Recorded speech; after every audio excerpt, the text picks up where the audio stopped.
Konnichiwa! Gumagawa pala ako ng spaghetti kahit wala akong tomato sauce. Kasi ang gamit ko ay natural na tomato. Tara, turo ko sa inyo kung paano ko ginagawa. Ito nga tong mga tomatong to. Libre lang to sa work ko. O diba? Kahit pa paano nakakatipid ako. And then syempre kailangan natin ng giniling. At hindi mawawala yung sibuyas.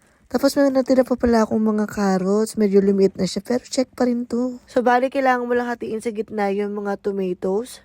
Para kapag niluto mo na siya at dinurog, mas madali na. Then sa sibuyas, pahaba lang o pa-strips lang ang hiwa. Kapag preheated na ang iyong lutuan, maglagay ng mantika, igisa ng sibuyas, pati yung carrots. Hindi ko na pala napakita kung paano ko hiniwa. Ayan, minins ko lang yung carrots. After natin imekos-mekos, ilagay na natin ang mga mini tomatoes. Sa una, hayaan mo lang siya para lumambot. I-set aside mo lang siya and then ilagay mo na yung giniling.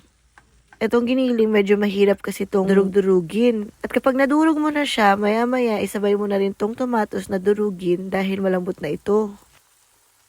So once na nadurog-durog mo na ang tomato, pati ang giniling, pwede mo na siyang i-mix. And then hindi pala ako nagamit ng tubig, ang ginagamit ko ay fresh milk. Tapos nilalagyan ko ng konting ketchup at minamekos-mekos ko na ito. Mekos-mekos lang tayo.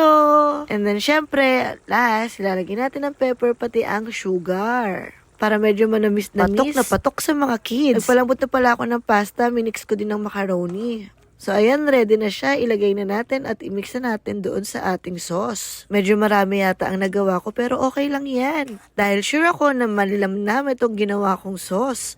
So, sige, ipapatry ko na to sa mga anak ko, ha. Lagyan pa natin ng shredded cheese.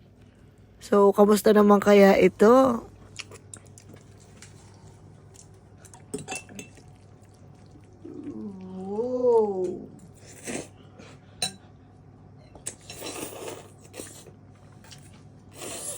Wow! Wow! Oishi. Jolly pasta no, Aji? No. Jolly pasta. Nanay no, Aji. O, diba? Masasarap pa daw sa Jolly Pasta. So, try nyo nang gumamit ng fresh tomato kesa sa tomato sauce. Mas malasa na siya and of course, mas healthy pa siya.